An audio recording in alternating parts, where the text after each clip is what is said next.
절대 누구에게도 말해서는 안 되는 8가지가 있습니다. 아무리 가까운 사이라 해도 심지어 부모님에게조차 말하지 않는 편이 좋습니다. 그렇지 않으면 그 대가를 반드시 치르게 될 수 있습니다. 특히 7번째는 가정이 무너지고 부부가 갈라질 정도의 결과를 부를 수도 있습니다. 지금부터 말씀드릴 내용은 매우 현실적입니다. 여러분의 생각을 완전히 바꾸어 놓을 수도 있습니다. 저는 여러분의 삶이 무척 바쁘다는 것을 알고 있습니다. 그렇지만 오늘 드릴 말씀은 한번 듣고 쉽게 다 이해할 수 있는 내용이 아닙니다.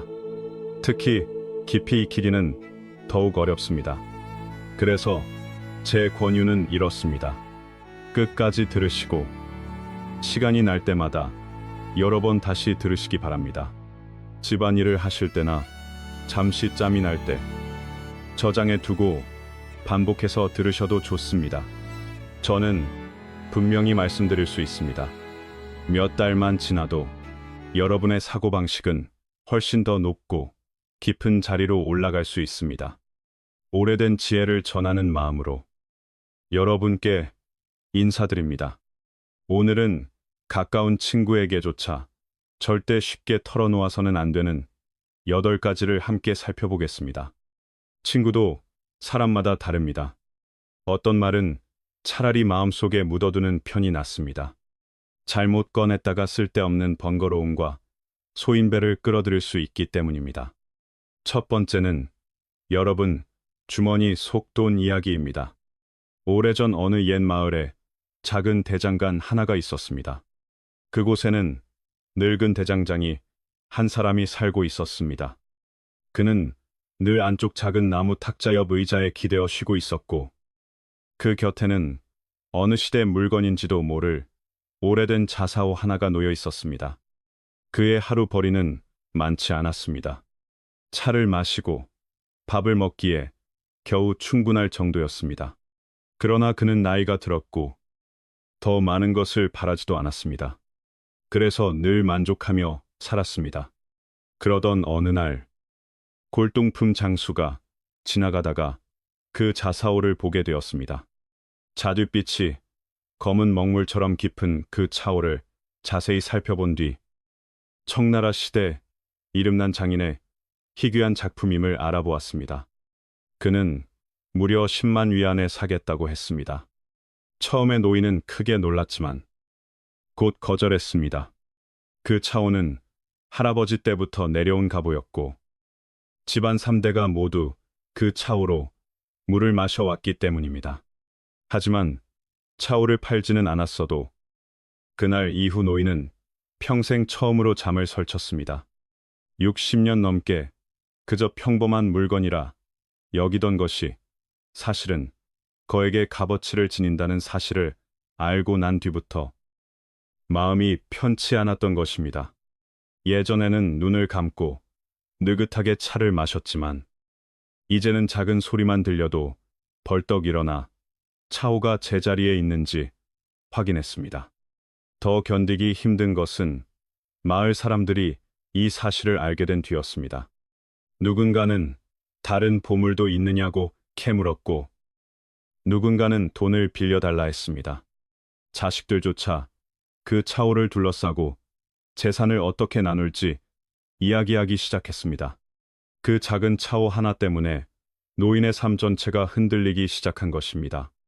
며칠 뒤 골동품 장수가 다시 찾아왔습니다. 이번에는 20만 위안을 들고 왔습니다. 노인은 더 이상 버틸 수 없었습니다. 그는 이웃들을 불러 모은 뒤 망치를 들어 모두 보는 앞에서 자사오를 산산조각 내버렸습니다. 그 뒤로 그의 삶은 다시 예전처럼 고요해졌고 사람들은 그가 100살까지 장수했다고 전했습니다. 그런데 이 이야기에 숨겨진 진짜 충격은 따로 있습니다. 노인이 망치로 깨뜨린 것은 진짜 차오가 아니라 가짜였습니다. 진짜는 이미 조용히 골동품 장수에게 팔아 20만 위안을 손에 넣은 뒤였습니다. 동시에 그 소동으로 주변 사람들의 탐욕과 자식들의 계산도 끊어낸 것입니다. 노인은 그 돈으로 노후를 편안하게 보냈고, 그래서 오래 살 수 있었다고 합니다. 이 이야기의 핵심은 아주 분명합니다. 돈 이야기는 관계를 시험하는 가장 강한 불씨가 될 수 있다는 점입니다. 얼마나 많은 친척 관계와 우정이 돈 때문에 변해갔습니까? 돈이 있다는 사실을 남이 알게 되면 빌려달라 할 수도 있습니다. 거절하면 인정이 없다고 말할 수도 있습니다. 돈 거래가 몇 번만 오가도 우정과 정은 쉽게 흐려집니다. 사람 마음은 돈 앞에서 오래 버티지 못하는 경우가 많기 때문입니다. 두 번째는 여러분의 연애와 감정 문제입니다. 한 남자가 있었습니다. 그는 한 여인을 잊지 못해 괴로워했고, 만나는 사람마다 어떻게 해야 그녀를 잊을 수 있느냐고 물었습니다. 그러다 어느 산중절에 속세의 괴로움을 풀어준다는 큰 스님이 있다는 말을 듣고 급히 산으로 올라갔습니다. 스님을 만나자마자 그는 자기 사정을 아주 자세하게 열을 올려가며 털어놓았습니다. 스님은 중간에 끊지 않고 눈을 감은 채 조용히 끝까지 들었습니다. 남자가 말을 마치자 스님은 차를 가져오게 했습니다. 그리고 작은 병 하나를 꺼내며 말했습니다. 이 물을 마시면 모든 근심을 잊게 될 것입니다. 마시겠습니까? 남자는 병을 보며 머뭇거렸습니다. 정말 모든 괴로움을 다 잊게 됩니까? 스님은 고개를 저었습니다. 슬픔과 기쁨, 만남과 이별은 모두 한때의 감정일 뿐입니다. 절대적으로 좋은 것도 없고 절대적으로 나쁜 것도 없습니다. 잊어야 할 것은 잊어야 합니다.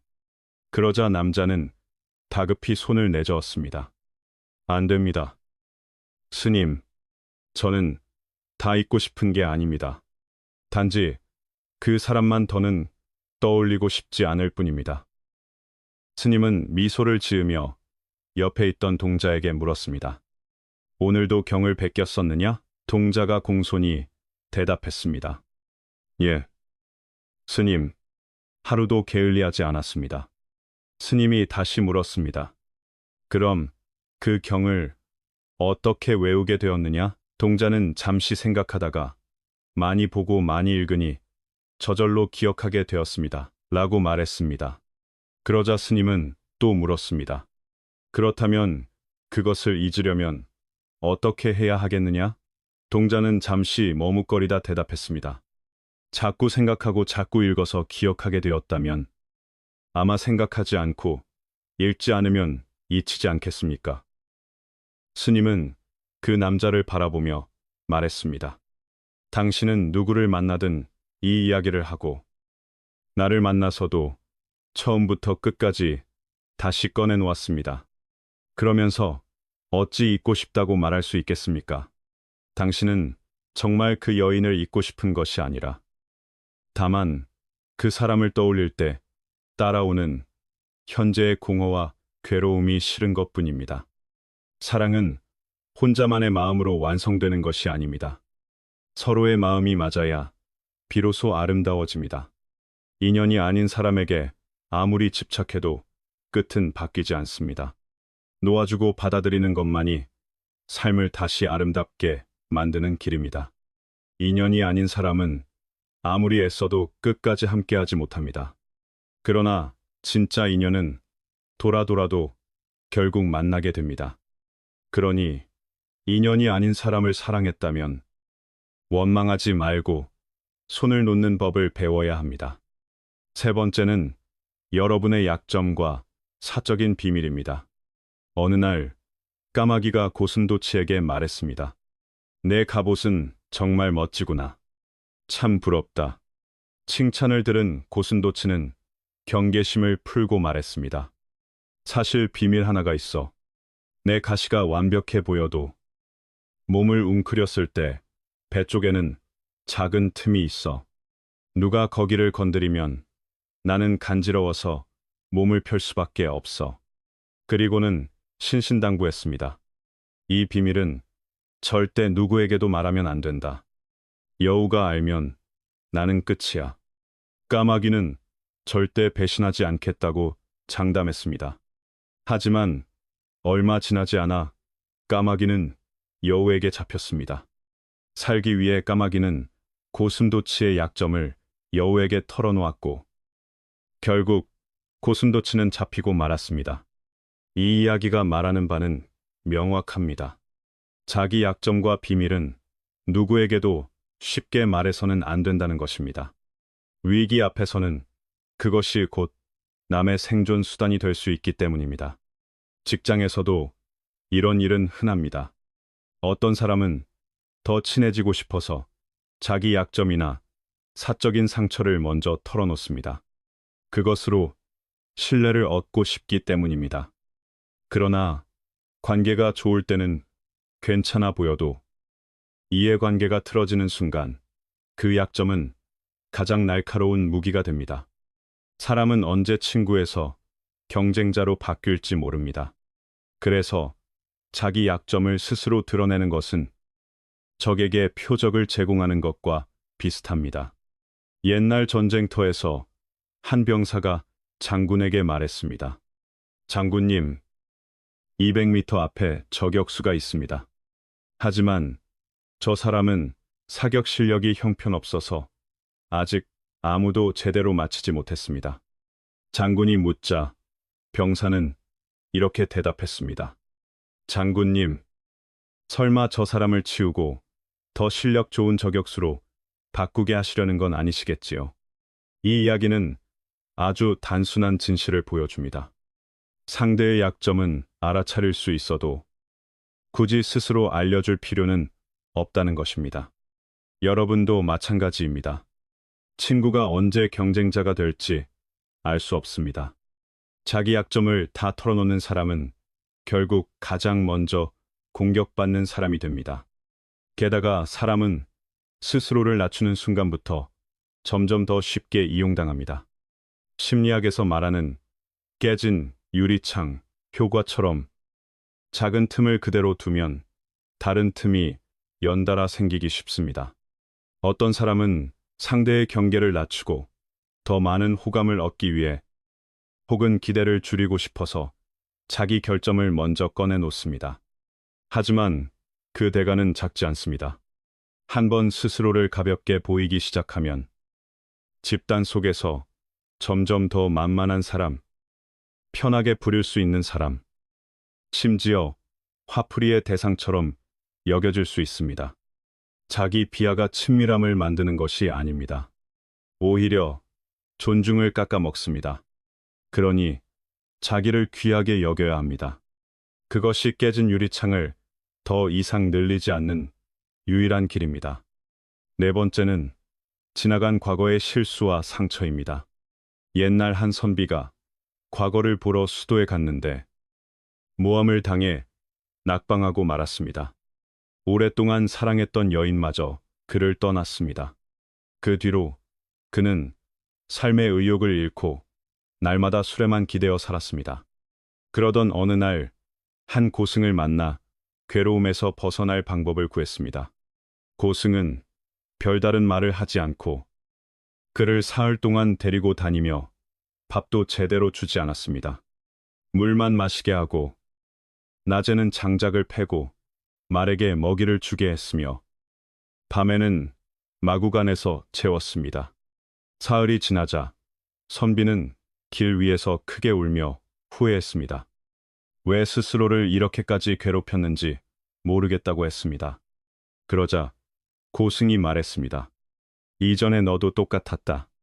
남이 만든 불행 때문에 네가 스스로를 벌하고 있지 않았느냐. 이야기의 뜻은 분명합니다. 이미 지나간 아픈 경험은 자꾸 꺼내들수록 더 깊게 박힙니다. 세상에는 남의 아픔을 완전히 대신 느껴줄 수 있는 사람이 거의 없습니다. 여러분이 얼마나 깊이 찔리고 무너졌는지 그것은 결국 여러분 자신만이 압니다. 웃을 때는 세상이 함께 웃는 것처럼 보여도 울 때는 결국 혼자 울게 되는 경우가 많습니다. 이 사실은 차갑지만 현실에 가깝습니다. 그러니 자신의 상처를 누구에게나 쉽게 풀어놓지 마십시오. 어떤 이는 듣고 위로하는 듯하지만 마음속으로는 가볍게 여기거나 심지어 우스갯거리처럼 받아들일 수도 있습니다. 상처를 자꾸 꺼내 말하는 것은 마치 다친 곳의 붕대를 계속 벗겨 보여주는 것과 같습니다. 한 번쯤은 공감을 얻을지 몰라도 반복할수록 상처는 덧나고 깊어집니다. 한 소설가가 말했듯이 세상 사람은 각자 자기 문제로도 벅찹니다. 여러분의 사정을 끝까지 진심으로 붙들어줄 사람은 생각보다 많지 않습니다. 그러니 과거의 괴로움은 스스로 치유해야 합니다. 남이 구해주기를 기다리기보다 자기 안에서 길을 찾는 편이 낫습니다. 너무 쉽게 자신의 지난 상처와 실패를 펼쳐 보이지 마십시오. 여러분을 가장 아프게 찌를 수 있는 사람은 늘 여러분을 가장 잘 아는 사람입니다. 다섯 번째는 운명을 원망하는 마음입니다. 술에 빠진 남편과 도박에 빠진 아내가 있었습니다. 두 아들이 있었는데 두 사람의 삶은 전혀 달랐습니다. 형은 큰 성공을 이루었고 동생은 범죄를 저질러 감옥에 갔습니다. 사람들이 형에게 물었습니다. 어떻게 이렇게 훌륭하게 자랄 수 있었습니까? 그는 대답했습니다. 부모님이 저랬기 때문에 제가 더 열심히 살아야 했습니다. 제가 안 하면 누가 이 집을 지키겠습니까? 이번에는 동생에게 물었습니다. 왜 이렇게 되었습니까? 동생은 말했습니다. 부모님이 저를 이렇게 만들었습니다. 같은 집에서 자랐지만 한 사람은 삶을 바꾸려고 애썼고 다른 한 사람은 계속 남 탓만 했습니다. 현실에도 이런 사람은 많습니다. 같은 시대를 살아도 어떤 이는 앞으로 나아가고 어떤 이는 계속 불평만 합니다. 원망은 결국 자기 삶을 더 무겁게 만들 뿐입니다. 반면 불평하지 않는 사람은 위기를 넘어설 힘을 얻습니다. 미국의 링컨 대통령도 젊은 시절 실업과 선거 실패, 창업 실패와 빚더미를 겪었습니다. 그러나 그는 운명을 탓하며 무너지지 않았습니다. 끝내 다시 일어나 공직에 나섰고 결국 성공했습니다. 만약 그가 실패를 세상 탓으로만 돌리며 주저앉았다면 그의 인생은 거기서 끝났을 것입니다. 어둠을 탓하는 것보다 등불을 드는 편이 낫습니다. 불평은 신발 속에 스스로 물을 붓는 것과 같습니다. 걸음을 더 힘들게 만들 뿐입니다. 그러니 앞으로는 함부로 운명을 원망하는 말을 줄이십시오. 여섯 번째는 불길한 말입니다. 어느 임산부가 쌍둥이를 가졌는데 늘 너무 귀찮다. 둘이나 어떻게 키우냐 고 불평했다고 합니다. 심지어 한 명은 누가 좀 가져갔으면 좋겠다고 농담처럼 말하곤 했습니다. 그런데 출산 때 한 아이를 잃었습니다. 또 어떤 사람은 나는 구급차 한 번도 타본 적이 없다고 농담했는데 그날 밤 가스 중독으로 실제 구급차에 실려 갔다고 합니다. 또 어떤 학생은 누군가 불행한 일을 겪고 모금을 받는 것을 보고 왜 나한테는 아무도 안 도와주지? 라고 말했는데 며칠 뒤 자기 가족에게도 비슷한 일이 닥쳤다고 합니다. 이런 이야기들은 미신처럼 들릴 수 있지만 옛사람들이 유독 말을 조심한 데에는 이유가 있습니다. 입은 복과 화가 드나드는 문이라고 했습니다. 좋은 말이든 나쁜 말이든 자꾸 반복하면 그 말이 마음의 방향을 만들고 그 방향이 결국 삶의 기운을 끌고 갑니다. 남을 저주하는 말은 상대를 해치는 것 같지만 사실 가장 먼저 자기 마음을 더럽힙니다. 화가 난다고 해서 저주의 말을 쏟아내면 그 도끼는 결국 자기 얼굴과 자기 운으로 돌아옵니다. 20살 이전의 얼굴은 부모에게서 받았을지 몰라도 그 이후의 인상은 자기 마음이 만들어 간다는 말도 있습니다. 마음이 부드럽고 말이 순하면 사람의 기운도 점점 온화해집니다. 민간에서는 나쁜 말이 더 잘 이루어진다는 식의 표현도 있습니다. 옛사람은 글과 말에는 힘이 있다고 믿었기 때문에 특히 입을 더 조심했습니다. 아무렇게나 내뱉는 말은 재앙의 씨앗이 될 수 있다고 여겼습니다. 그러니 앞으로는 스스로에게도 남에게도 불길한 말을 덜 하시기 바랍니다. 생각조차 덜 불러오도록 조심하는 것이 좋습니다. 7번째는 자신의 성공과 잘됨을 쉽게 드러내는 일입니다. 한 사장이 있었습니다. 그는 원래 하고 싶은 말을 직설적으로 하는 성격이라 사람들 마음을 자주 상하게 했습니다. 그런데 최근 그는 도시에서 큰 별장을 하나 샀음에도 예전처럼 그것을 자랑하지 않았습니다. 누가 이유를 묻자 그는 이렇게 말했습니다. 나는 어느 날 밤 갑자기 철이 들었다. 몇 년 전 마을 잔치에서 술에 취해 나는 1년에 5억쯤 버는 건 별일도 아니다라고 떠벌린 적이 있다. 그 뒤 반년 만에 우리 집 양어장의 물고기들이 독을 맞아 다 죽었다. 그는 어둡고 외진 시골길에서는 가축만 무서운 것이 아니라 사람 마음의 질투가 더 무섭다는 것을 그때 배웠다고 했습니다. 사람은 낯선 부자의 성공보다 원래 자기보다 아래라고 생각하던 사람이 잘 되는 것을 더 견디기 힘들어합니다. 그래서 남의 행복과 출세를 너무 드러내 놓고 보여주면 어떤 이는 축하하기보다 비교와 질투를 먼저 합니다.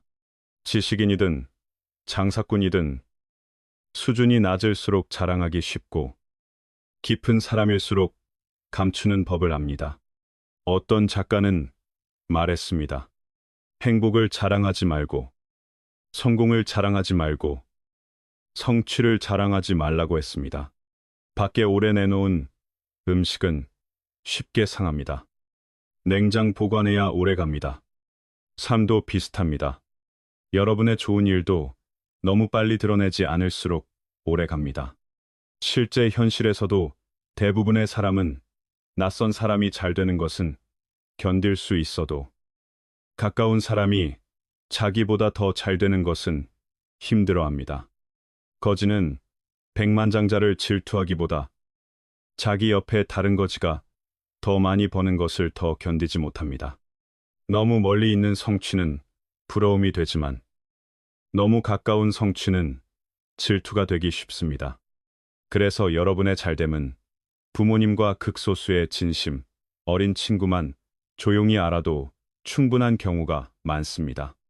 모두가 여러분의 성공을 기뻐해 줄 것이라고 기대하면 실망하기 쉽습니다. 그래서 진짜 능력 있는 사람은 자기 능력과 자기 속마음을 함부로 드러내지 않습니다. 8번째는 가정 안의 일입니다. 어느 직장에 30쯤 된 새 여직원이 들어왔습니다. 겉으로는 차분하고 부드러워 보였습니다. 그런데 들어온 지 얼마 되지 않아 자신이 한 번 이혼했고 지금은 자기보다 15살 많은 남자와 함께 살고 있다는 이야기를 동료 한 사람에게 털어놓았습니다. 그녀는 그 동료가 자기 비밀을 지켜줄 것이라 믿었습니다. 그러나 현실은 달랐습니다. 그 이야기는 순식간에 회사 전체에 퍼졌고 사람들은 뒤에서 험한 말을 하기 시작했습니다. 심지어 상사들까지도 그녀의 업무 능력을 의심하는 눈으로 보게 되었습니다. 결국 그녀는 회사를 그만두었습니다. 아마 떠날 때까지도 자기가 무엇을 잘못했는지 완전히 알지 못했을 것입니다. 살다 보면 주변에는 늘 묻는 사람이 있습니다. 요즘 무슨 걱정 있어 보여? 집안은 좀 어때? 이런 말을 들으면 관심을 가져주는 것 같아 마음이 열리기 쉽습니다.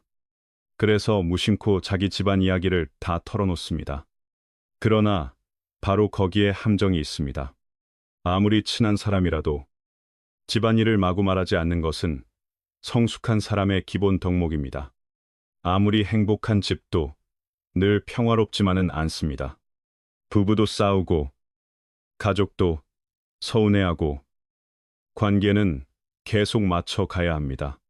그런데 그 문제를 밖에 꺼내는 순간, 사람들은 겉으로는 위로하는 척 하면서도 뒤에서는 가장 흥미로운 화제로 삼기도 합니다.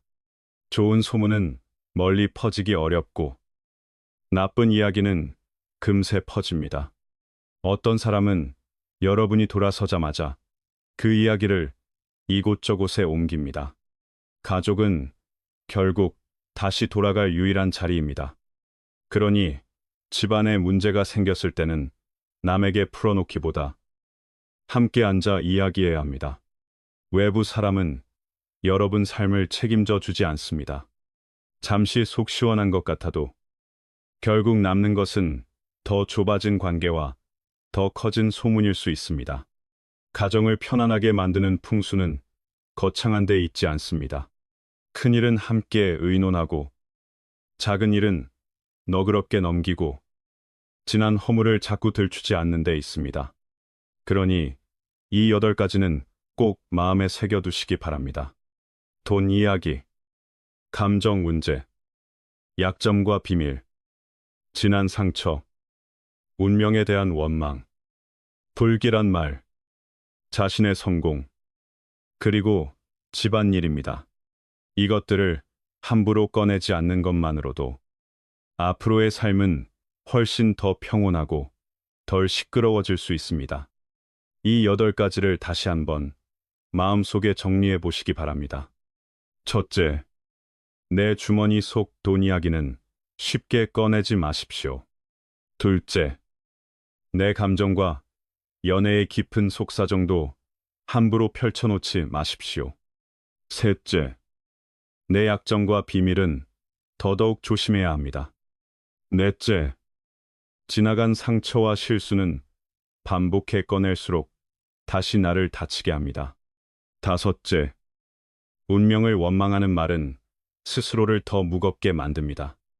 여섯째, 불길한 말은 남에게 향하는 것 같지만 먼저 내 마음을 해칩니다.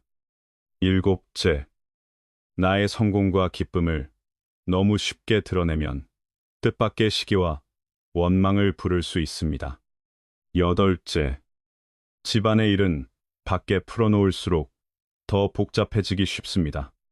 정리하면 입을 지키는 것은 곧 삶을 지키는 일입니다. 사람은 대개 마음이 답답할 때 누군가에게 털어놓고 싶어 합니다. 그것이 인간의 자연스러운 마음이기도 합니다. 그러나 세상에는 들어줄 수 있는 사람과 들어서는 안 되는 사람이 분명히 섞여 있습니다. 어떤 사람은 여러분의 말을 듣고 진심으로 걱정해 주지만 또 어떤 사람은 그것을 자신의 심심풀이 이야기로 삼습니다. 어떤 사람은 위로하는 듯 보이지만 사실은 여러분의 약한 부분을 기억해 두었다가 언젠가 다른 방식으로 사용하기도 합니다. 그래서 말은 많을수록 좋은 것이 아니라 누구에게 어떤 말을 하느냐가 더 중요합니다. 특히 사람이 힘들 때는 누가 자기 편처럼 보여도 쉽게 마음을 다 내어 주기 쉽습니다. 그러나 바로 그때일수록 더욱 신중해야 합니다. 삶에서 가장 큰 문제는 대개 적이 아니라 너무 쉽게 열어준 문으로 들어옵니다. 낯선 사람보다 가까운 사람에게 더 크게 다치는 이유도 여기에 있습니다. 그들은 여러분이 어디가 약한지, 무엇을 두려워하는지, 무엇을 숨기고 싶은지 더 잘 알기 때문입니다. 그래서 마음이 급할수록 말을 줄이고 괴로울수록 더 천천히 사람을 골라야 합니다. 또 한 가지 꼭 기억해야 할 것은 침묵이 곧 답답함이나 억압을 뜻하는 것은 아니라는 점입니다. 말하지 않는다고 해서 무조건 참으라는 뜻은 아닙니다. 다만 말의 자리를 분별하라는 뜻입니다. 정말 믿을 수 있고 여러분의 삶을 실제로 함께 책임질 수 있는 사람에게는 마음을 열 수 있습니다. 그러나 아무에게나 혹은 잠시 친절해 보인다는 이유만으로 깊은 속사정을 나누는 것은 위험합니다. 현명한 사람은 자기 마음을 완전히 닫아두는 것이 아니라 열어야 할 자리와 닫아야 할 자리를 분명히 압니다. 삶이 편안해지는 데에는 특별한 비법이 꼭 필요한 것이 아닙니다. 오히려 쓸데없는 말을 줄이는 것만으로도 훨씬 많은 문제가 사라집니다. 사람들이 괜히 부딪히는 이유도, 관계가 틀어지는 이유도, 마음이 어지러워지는 이유도 따지고 보면 말에서 시작되는 경우가 많습니다. 돈 이야기로 시비가 생기고, 집안 이야기로 소문이 돌고, 상처를 꺼낸 말 한마디가 다시 나를 찌르며 성공을 자랑한 말이 뜻밖의 시기를 부릅니다. 그러니 말을 아끼는 것은 단지 조심성의 문제가 아니라 복을 지키는 태도라고도 할 수 있습니다. 여러분이 앞으로 이 8가지를 마음에 새기고 실제로 삶에 적용한다면 분명히 느끼게 될 것입니다. 관계는 더 단단해지고 쓸데없는 오해는 줄어들고 마음은 훨씬 덜 흔들리게 됩니다. 괜한 소문에 휘말릴 일도 적어지고 시기와 질투를 끌어들이는 일도 줄어들 것입니다. 결국 말은 적을수록 손해가 아니라 오히려 삶을 안정시키는 울타리가 됩니다. 그러니 오늘부터는 한 가지 습관을 가져보시기 바랍니다. 무언가를 말하고 싶을 때, 특히 내 사정이나 내 기쁨이나 내 상처를 누군가에게 털어놓고 싶을 때, 잠시 멈추어 스스로에게 물어보십시오. 이 말을 꼭 해야 하는가? 이 사람은 정말 들어도 되는 사람인가? 이 말을 한 뒤 내 삶은 더 편안해질 것인가? 아니면 더 복잡해질 것인가? 이 짧은 멈춤 하나가 많은 화를 막아줍니다. 요점은 하나입니다. 말은 입에서 나오는 순간 내 것이 아니게 되므로 내보내기 전에 더 깊이 살펴야 합니다. 끝으로 다시 말씀드립니다. 삶을 평온하게 지키고 싶다면 무엇을 말할지보다 무엇을 말하지 않을지를 먼저 배워야 합니다. 그 절제가 결국 여러분을 지키고 여러분의 관계를 지키며 여러분의 가정을 지키고 여러분의 복을 지켜줄 것입니다. 앞으로의 날들이 더 평안하고 더 순조롭고 더 행복해지기를 진심으로 바랍니다.